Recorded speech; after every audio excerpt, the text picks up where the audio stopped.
Hello everyone. आज के इस वीडियो लेक्चर में हम डिफरेंशियल इक्वेशन के यूनिट नंबर 3 का जो टॉपिक है वेरिएशन ऑफ पैरामीटर्स के बारे में पढ़ेंगे। तो सबसे पहले हम इस मेथड के वर्किंग रूल अर्थात कार्य विधि को समझते हैं। इसके बाद हम इस मेथड के बेस पर जो न्यूमेरिकल प्रॉब्लम है उनको सॉल्व करेंगे। ये जो मेथड है वो mainly second order linear differential equation को सॉल्व करने के प्रयोग में लिया जाता है तथा इस मेथड का हम प्रयोग तभी करेंगे जब आपको गिवन लीनियर डिफरेंशियल इक्वेशन के कॉम्प्लीमेंट्री फंक्शन को आप कंप्लीटली फाइंड कर सके। मान लो हम एक second order linear differential equation y double dash plus p y dash plus q y is equal to r है, वो गिवन है। बिकॉज ये डिफरेंशियल इक्वेशन है वो लीनियर है, इसका मतलब इसमें डिपेंडेंट वेरिएबल y और इसके डेरिवेटिव मतलब y डैश, इसके जो भी कोफिशिएंट होंगे वो सारे क्या होंगे, वो सारे के सारे x के फंक्शन होंगे। बिकॉज इसमें से यदि कोई भी y का फंक्शन हो गया तो इसका मतलब वो इक्वेशन लीनियर नहीं रहेगी। तो यहाँ p, q और r वो क्या है, वो तीनों ही x के फंक्शन हैं। अब हम क्या करेंगे, ये जो इक्वेशन 1 है जो लीनियर डिफरेंशियल इक्वेशन है इसके कॉम्प्लीमेंट्री फंक्शन को फाइंड करेंगे।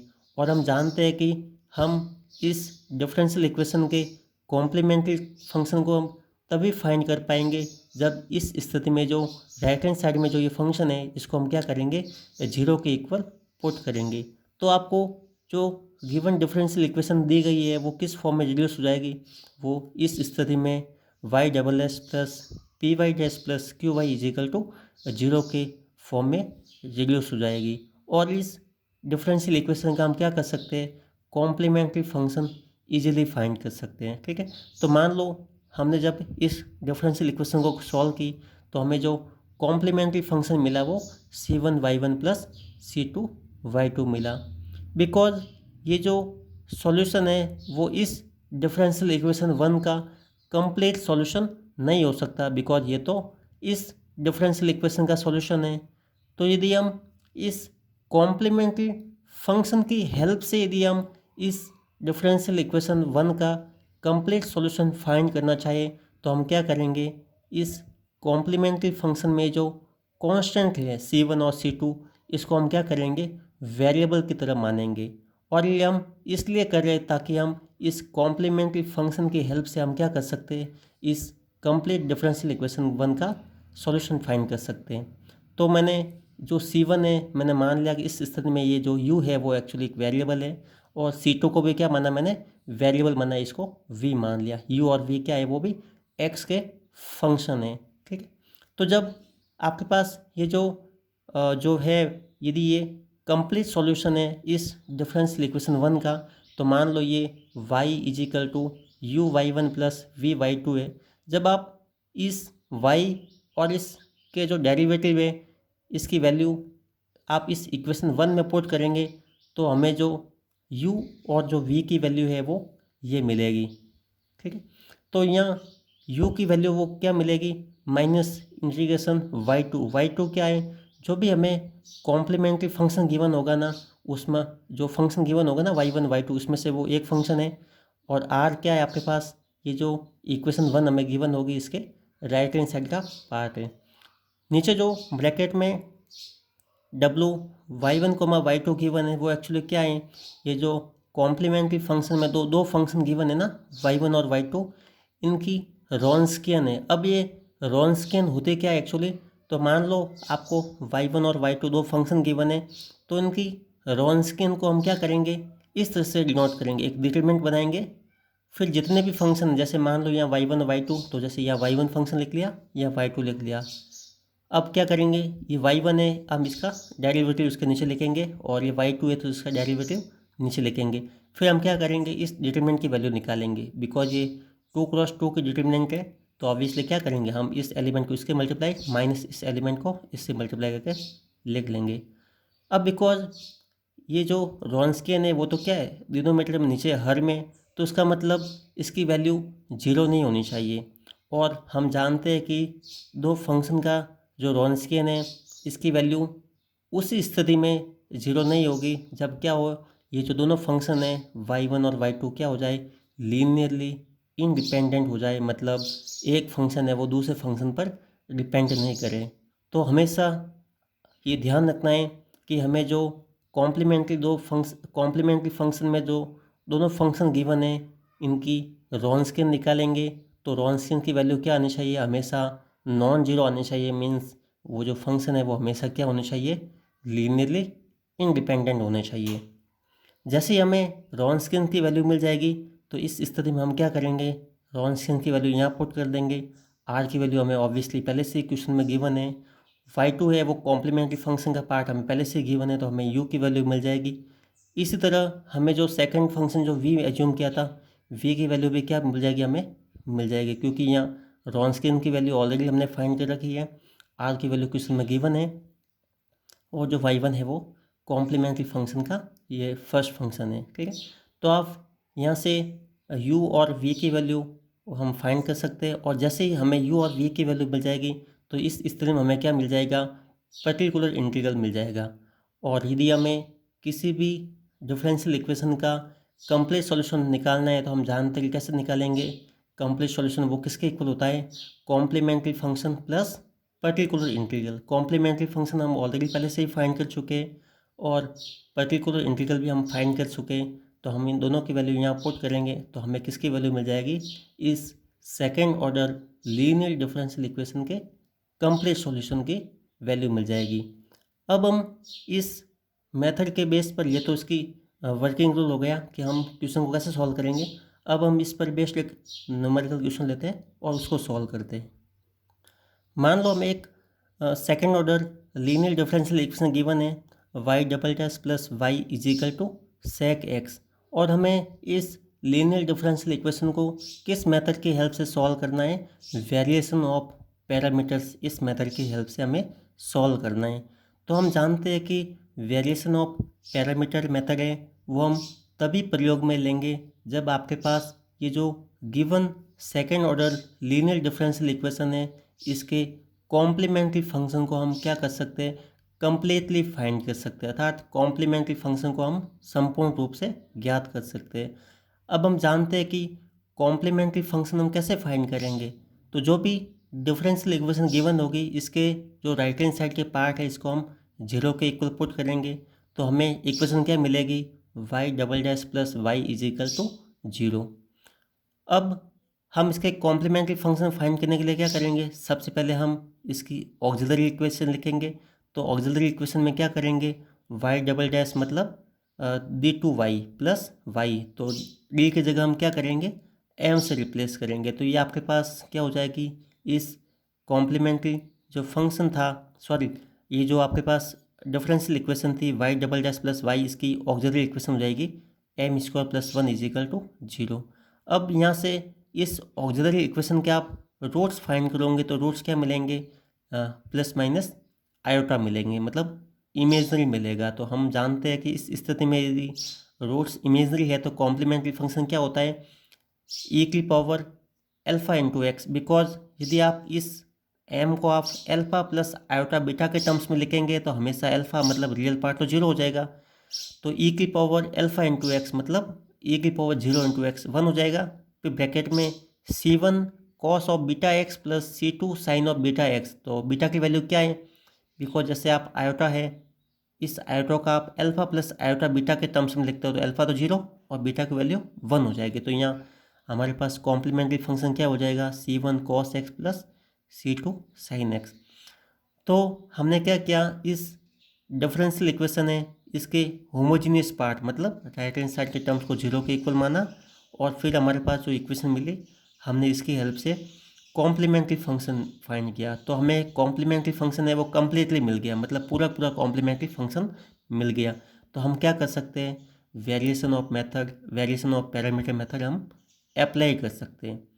और इस स्थिति में यदि हम कंपेयर करें तो देखो कॉम्प्लीमेंट्री फंक्शन हमने क्या लिखा था, C1 Y1 plus C2 Y2 लिखा था। जैसे हमने ये वर्किंग रूल में यहाँ पढ़ा था तो ये C1 Y1 plus C2 Y2 था। तो इसका मतलब y1 की जगह क्या हो गया, y1 की जगह हो गया cos x। इस तरह यदि हम y2 की बात करें तो वो क्या हो जाएगा, sin x हो गया।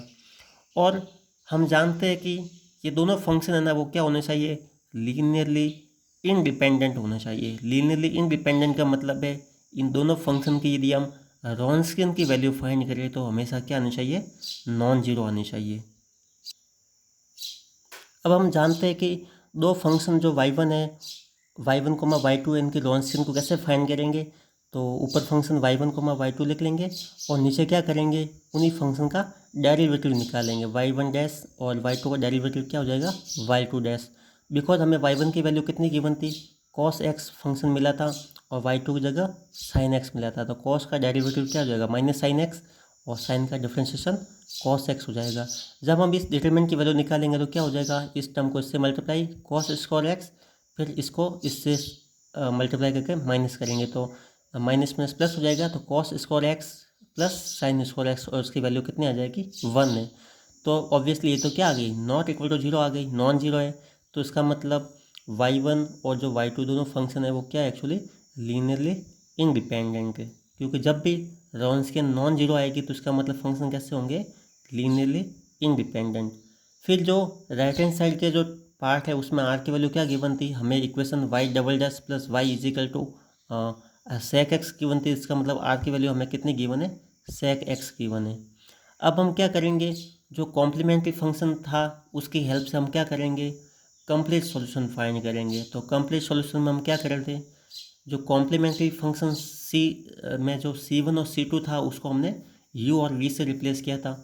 तो u की वैल्यू क्या थी, u की वैल्यू थी minus integration R y2 upon Wronskian of y1 comma y2। R की वैल्यू आपको गिवन है सेक एक्स है, y2 जो फंक्शन है वो क्या मिला था हमें, साइन एक्स मिला था, और रॉन्स्कियन की वैल्यू कितनी मिली हमें, 1 मिला। हम जानते हैं कि सेक एक्स क्या होता है, 1 अपॉन कॉस एक्स होता है, तो साइन अपॉन कॉस क्या हो जाएगा, 10 हो जाएगा, और 10 का इंटीग्रेशन क्या आ जाएगा, लॉग सेक एक्स। तो हमें यहाँ से सेक को आप 1 अपॉन कॉस लिख सकते हो, तो वो हो जाएगा log 1 minus log cos x. log 1 की वैल्यू 0, तो यहाँ से आपको log सेक एक्स मिल जाएगा। इस तरह यदि हम v की वैल्यू फाइंड करेंगे तो v की वैल्यू हमें क्या मिलेगी, R y1 upon Wronskian of y1 comma y2। R की वैल्यू हमें ऑलरेडी गिवन है, सेक एक्स गिवन है। y1 मतलब कॉम्प्लीमेंट्री फंक्शन में जो फर्स्ट फंक्शन क्या गिवन था, y1 की जगह cos x गिवन था तो cos x लिख लिया, और रॉन्स्कियन की वैल्यू हमें कितनी मिली है, 1 मिली। जब आप वैल्यू यहाँ पुट करेंगे तो हम जानते हैं कि cos x क्या होता है, सेक एक्स होता है 1 अपॉन cos x। तो cos से cos कैंसिल हो जाएगा, 1 बचेगा, उसका इंटीग्रेशन कितना हो जाएगा, x हो जाएगा। तो यहाँ से जो पर्टिकुलर इंटीग्रल वो कितना था, u into y one plus v into y two. U की वैल्यू हमें ऑलरेडी फाइंड कर रखी है, कितनी है, log cos x, और y1 तो हमें ऑलरेडी गिवन था, कॉम्प्लीमेंट्री फंक्शन का फर्स्ट पार्ट मतलब cos x, और यहाँ v की वैल्यू भी हमने फाइंड कर दी, x आ गई, और y2 की वैल्यू कॉम्प्लीमेंट्री फंक्शन में जो सेकंड फंक्शन था वो कितना था, sin x गिवन था। तो हमें इस स्थिति में यदि कंप्लीट सॉल्यूशन की बात करेंगे तो क्या हो जाएगा, y is equal to y complementary function plus y particular integral, मतलब कॉम्प्लीमेंट्री फंक्शन जैसे सॉल्यूशन प्लस पर्टिकुलर इंटीग्रल जैसे सॉल्यूशन मिलेगा, उन दोनों को क्या कर दिया हमने, ऐड कर दिया। तो आपको क्या मिला, ये जो second order linear differential equation है इसका कंप्लीट सॉल्यूशन मिल गया। सेम का सेम यदि हम एक सेकंड प्रॉब्लम की बात करें तो आपको एक क्वेश्चन गिवन है, हमें एक डिफरेंशियल इक्वेशन गिवन है y double dash plus minus two y dash plus y is equal to e की पावर एक्स लॉग एक्स, और हमें इस लीनियर डिफरेंशियल इक्वेशन को किसकी हेल्प से सॉल्व करना है, method of variation of parameters की हेल्प से सॉल्व करना है। तो हम जानते हैं कि जो वेरिएशन ऑफ पैरामीटर जो मेथड है वो हम तभी प्रयोग में लेंगे जब हमें जो इस डिफरेंशियल इक्वेशन है इसका हम कॉम्प्लीमेंट्री फंक्शन को कम्प्लीटली फाइंड कर सकते हैं। और जब भी हम कॉम्प्लीमेंट्री फंक्शन की बात करेंगे तो हम क्या करेंगे, जो राइट हैंड साइड के टर्म है इसको हम जीरो के बराबर पुट करेंगे। तो हमें जो इक्वेशन है वो क्या मिलेगी, y double dash minus two y dash plus y is equal to zero मिलेगी, क्योंकि इसको हमने क्या करेंगे, जीरो के इक्वल पुट करेंगे। फिर यदि हम इस क्योंकि वाई डबल डैश क्या होता है, एक्चुअली डी टू वाई होता है, तो डिफरेंशियल ऑपरेटर के टर्म्स में लिखा, तो हमारे पास इस टर्म से हमें क्या मिलेगी, ऑक्सिलरी इक्वेशन है ना, क्योंकि हम एम की वैल्यू निकालेंगे तो हम क्या करेंगे, डी को हम क्या करेंगे, एम से रिप्लेस करेंगे। तो हमें इस कॉम्प्लीमेंट्री फंक्शन के लिए क्या करेंगे, सबसे पहले ऑक्सिलरी इक्वेशन को लिखेंगे। तो डी को हम एम से रिप्लेस करेंगे तो कितना हो जाएगा, ये एम स्क्वायर माइनस 2m प्लस 1 इजिकल टू 0 हो जाएगा। तो यहाँ से जो m की वैल्यू मिलेगी वो कितनी मिलेगी, ऑब्वियसली रिपीटेड रूट मिलेगा तो आपको m की दोनों वैल्यू 1 मिलेगी। अब यदि हम कॉम्प्लीमेंट्री फंक्शन की बात करेंगे तो क्या होगा, जब भी रूट है वो रिपीटेड होता है तो क्या होगा, c1 प्लस c2x फिर e की पावर जो भी रूट्स है, तो आपको m की वैल्यू 1 मिलेगी तो ये कितना हो जाएगा, m1 इंटू एक्स। तो यहाँ कितना हो जाएगा, m1 की वैल्यू 1 है तो x हो जाएगा, मतलब c1 इंटू ई की पावर x प्लस c2x ई की पावर x। यदि ये कॉम्प्लीमेंट्री फंक्शन, इसका मतलब क्या हो जाएगा, ये जो ई की पावर x है वो क्या हो जाएगा, y1 हो जाएगा, और x इंटू ई की पावर x है वो क्या हो जाएगा, y2 हो जाएगा। अब ये जो मेथड हम अप्लाई तब करेंगे जब y1 और y2 क्या होना चाहिए, दोनों लीनियरली इंडिपेंडेंट होना चाहिए। तो इसके लिए हम क्या करेंगे, हम y1 और y2 की रॉन्स्किन को फाइंड करेंगे। तो रॉन्स्किन के लिए आपके दोनों फंक्शन है उसको ऊपर लिखना होगा, ये y1 y2, और नीचे क्या आ जाएगा, इसका डेरिवेटिव आ जाएगा, y2 का डेरिवेटिव y2 डैश। y1 की वैल्यू ऑलरेडी हमें गिवन है e की पावर x, और y2 की वैल्यू है x e टू की पावर x। जब हम इसको सॉल्व करेंगे तो हमें क्या मिलेगा, आपके पास इस डिटरमिनेंट 2x2 के डिटरमिनेंट को सॉल्व करोगे तो हमें इसकी वैल्यू मिल जाएगी e की पावर 2x मिल जाएगी। जब हमें रॉन्स्किन की वैल्यू मिली और हम जानते हैं कि जो एक्सपोनेंशियल फंक्शन है e की पावर 2x, वो x की आप कोई भी रियल वैल्यू पुट कर दो ये कभी भी जीरो नहीं होगा। तो इसका मतलब क्या होगा, रॉन्स्किन of y1 y2 never zero, मतलब कभी भी इसकी वैल्यू जीरो नहीं आएगी। तो इसका मतलब है कि जो फंक्शन है ये y1 और y2 वो हमेशा क्या रहेंगे, लीनियरली इंडिपेंडेंट रहेंगे। इसके बाद यदि हम कॉम्प्लीमेंट्री फंक्शन की हेल्प से यदि हम कंप्लीट सॉल्यूशन फाइंड करना चाहते हैं तो क्या करेंगे, हम ऑब्वियसली जो कांस्टेंट c1 और c2 है उसको हम क्या करेंगे, u इंटू यू और v से रिप्लेस करेंगे। जहाँ u की वैल्यू क्या थी, u की वैल्यू थी माइनस, फिर उसके बाद था r इंटू y2। तो r की वैल्यू तो कितनी थी आपके पास, e की power x into cos x, sorry log x थी, इंटू y2 की वैल्यू कितनी है, e की पावर x, और नीचे थी upon Wronskian of y1 y2 जिसकी वैल्यू थी e की पावर 2x। तो यहाँ से जब आप इसको सॉल्व करेंगे तो हमें किसकी वैल्यू मिल जाएगी, u की वैल्यू मिल जाएगी।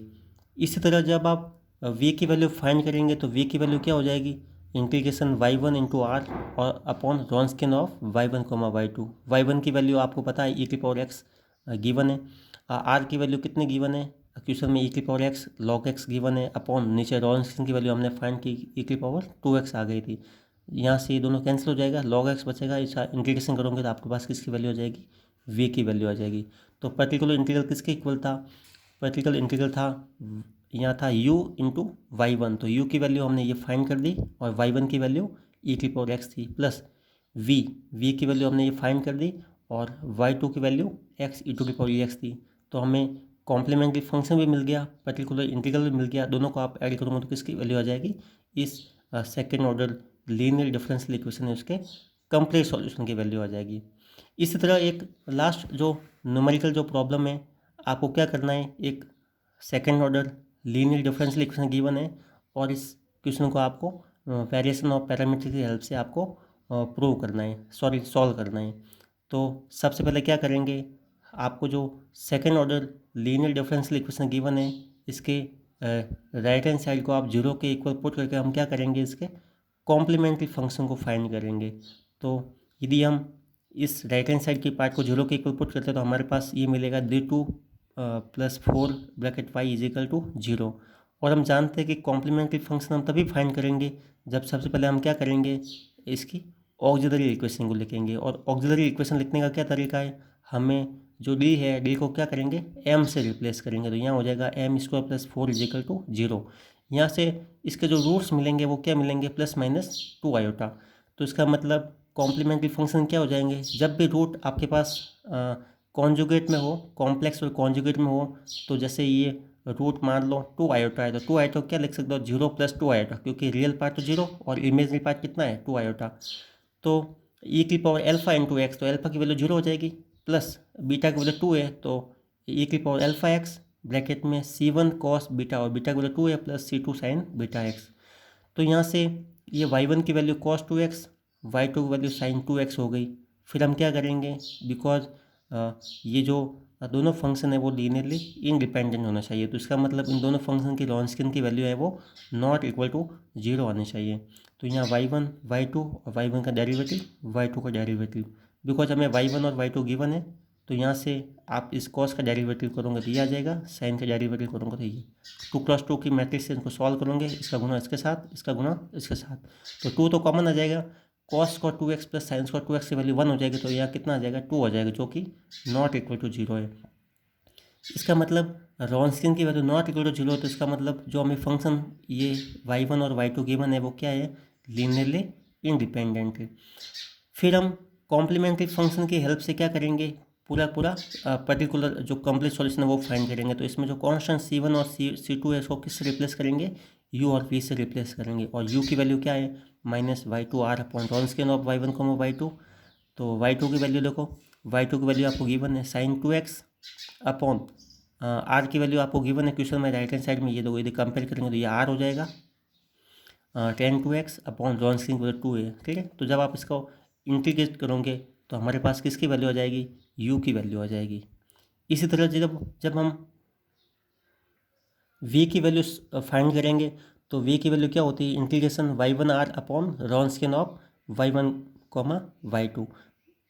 y1 की वैल्यू ऑलरेडी कॉम्प्लीमेंट्री फंक्शन से जो फर्स्ट फंक्शन है वो गिवन है आपको, और r की वैल्यू गिवन है, रॉन्सकिन वैल्यू आपको 2 मिली, तो हमें साइन को हम लिखेंगे, टेन को लिखेंगे साइन अपॉन कॉस, तो कॉस से कॉस कैंसिल हो जाएगा, ऊपर साइन बचेगा। तो यहाँ से इसका इंटीग्रेशन करेंगे तो हमें किसकी वैल्यू मिल गई, v की वैल्यू मिल गई। जब आप u और v की वैल्यू है दोनों इसमें जो पर्टिकुलर इंटीग्रल है u y1 plus v y2 इसमें पुट करेंगे तो आपके पास किसकी वैल्यू आ जाएगी, पर्टिकुलर इंटीग्रल। और यदि हम इक्वेशन 1 के कंप्लीट सॉल्यूशन की बात करेंगे तो क्या हो जाएगा, complementary function plus particular integral. तो इस तरह से हम वेरिएशन ऑफ पैरामीटर की हेल्प से हम क्या करेंगे, किसी भी second order linear differential equation को सॉल्व कर सकते हैं। बट कंडीशन है कि इसमें सबसे पहले जो भी लीनियर डिफरेंशियल इक्वेशन गिवन है इसके कॉम्प्लीमेंट्री फंक्शन को हम कंप्लीटली फाइंड कर सकते हैं, क्योंकि कॉम्प्लीमेंट्री फंक्शन में जो दो फंक्शन हो गए ना y1 y2, इसकी हेल्प से हम रॉन्सकिन तभी फाइंड कर पाएंगे जब आपको कंप्लीटली कॉम्प्लीमेंट्री फंक्शन फाइंड हो।